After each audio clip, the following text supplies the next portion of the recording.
Welcome back to All This Math. This is Professor Parker. I got my Lincoln University alumni hoodie on. It's not a hoodie, my bad. It's a sweatshirt. Anyway, yeah, got my master's degree from Lincoln. That's why when people start beefing about like Cheney and Lincoln, you know, I teach at Cheney, but I got a degree from Lincoln, so I don't really have a dog in that fight.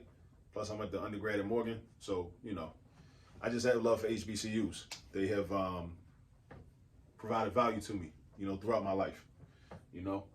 Also, you got to think about the people that graduated from Lincoln, people such as like Osagie Fo Kwame Nkrumah, who was the first president of independent Ghana, Nnamdi Azikiwe, who ended up being president of Nigeria back in the day. A lot of people, Langston Hughes, Thurgood Marshall, yeah, just a lot of people, too many to name. Like Erica Huggins and John Huggins that went to Lincoln before they ended up leaving and then going out to the West Coast to join the Black Panther Party for self-defense. Just a lot of people, you know. So yeah, and the list goes on, you know. That list is not too exhaustive, but, you know, the list goes on. So definitely do your research on noteworthy alumni from the Lincoln University. All right, now let's get into these trig ratio problems. All right, we got two problems up here, two triangles. We're trying to find x, right? Which means we're trying to find the value of the side of the triangle that's labeled x. All right, so how long is it from this point to that point, from point C to point D or point D to point C, however way you want to look at it. All right, so this is a right triangle.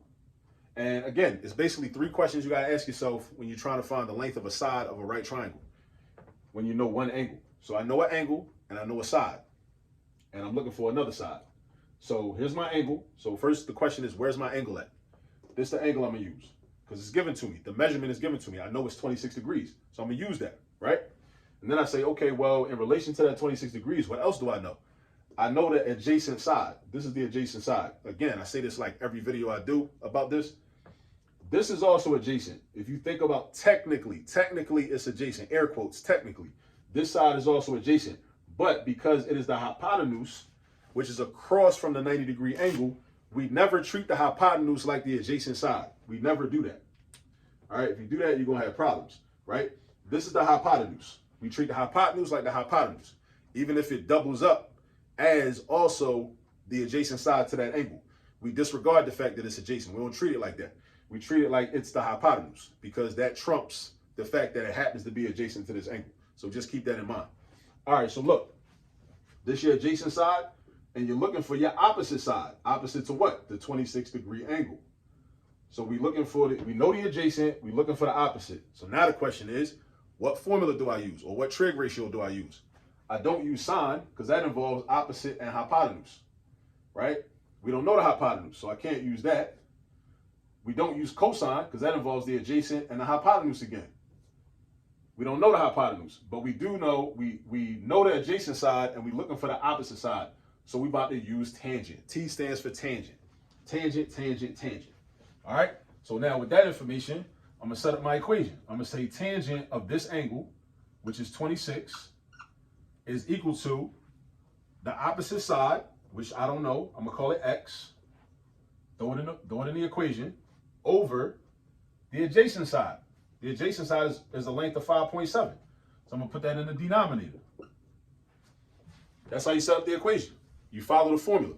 Tangent is equal to the tangent of an angle is equal to its opposite side divided by the adjacent side. That's the formula. That's the rule. Just learn the rule and the math is going to be easy. I'm telling you. You create an equation. So this is my equation. Now I'm back in Algebra 1, solving for x. That's why you learned how to solve equations, so you can solve problems when you get to trigonometry. All right? So now I need to know what x is. So what I can do is cross multiply, or Malcolm X method is what I call it, right? Tangent 26 times 5.7 is equal to x. The purpose of cross multiplying is to break up the fractions. So if you're a person that don't like fractions, cool. Break the fractions up by cross multiplying. See, look, my fractions are gone. I used to have a fraction right here. Now because I cross multiplied, you take each product of the diagonal and you put it on each side of the equal sign. So x times what though? X times this invisible one that's underneath of tan 26. Because if I wanted to make tan 26 look like a fraction, it would just be tan 26 over 1. right? It would just be tan 26 over 1. So that means I would be doing x times the invisible 1. All right, so now I got this. So now I got to go to my calculator, calculate tan 26. It's going to give you a long decimal. And then what you could do is, I got it on paper, you could do is just round it off to 4 decimal places. That's how I learned back in the day. Round it off to 4 decimal places. So tan 26 is 0.4877. Multiply that by 5.7. Don't forget the decimal point and write 57 by accident. Don't do that. I think I might have did that earlier. That's what I'm saying. I know from experience. You know what I mean? So now we're going to multiply this by this. Now we're just doing multiplication. That's our last step. We round to the nearest 10th, and we end up with 2.8 is equal to x. Boom, boom, boom. All right? So that means that x is 2.8. X is 2.8. That makes sense. I mean, it looks like, this is clearly longer than this, you know?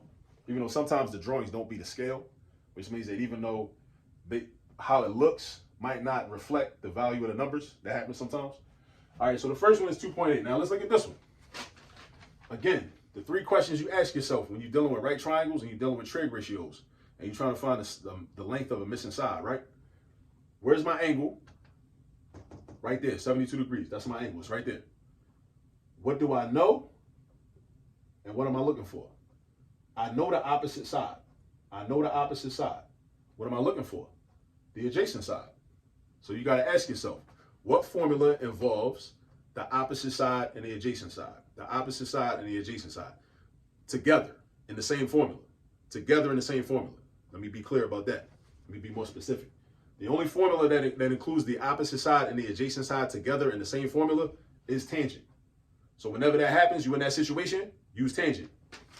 So we're going to do tangent 72 is equal to the opposite side. Now, the opposite side goes on top. It's TOA. TOA. Whatever letter comes first is the numerator. The second letter is the denominator. So top, bottom, top, bottom, top, bottom. Follow gravity, right? First is on top, second is on the bottom, right? Top, then bottom. So tangent 72 is equal to 8.8, because that's the opposite side. That's opposite this angle. So that's 8.8 divided by x. Now, the math trick that I often tell when I'm dealing with proportional equations, when you have a variable in the denominator. This only works when you have a variable in the denominator. You can switch that variable with the value that's on the other side of the equal sign, right? And that's if this is not a fraction, right? If it's just a regular, tangent 72. If it was tangent 72 over 3 or something, then this wouldn't necessarily work. I mean, it would, but it wouldn't be worth the effort because, you still have to, you end up with a complex fraction. So you don't want that, right? The purpose of this trick is to be a shortcut, is to save time and energy.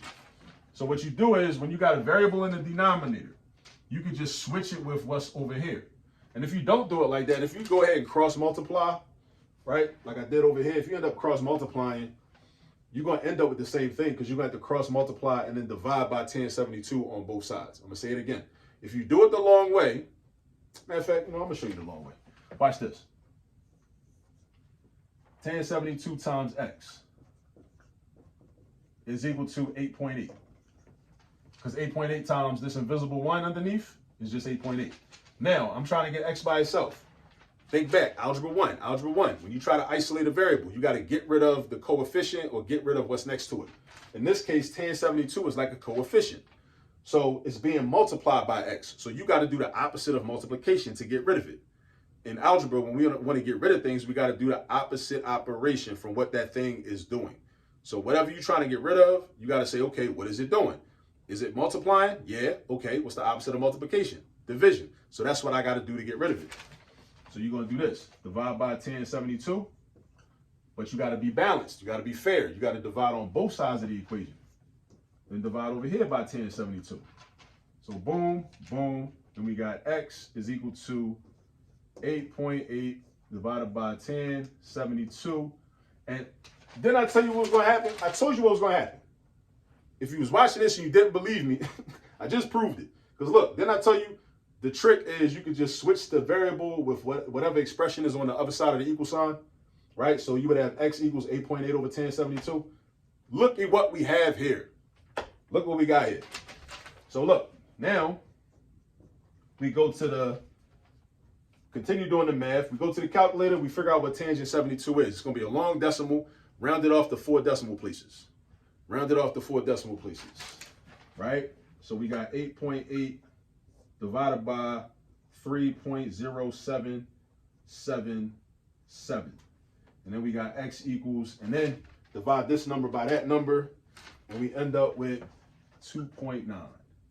So x equals 2.9.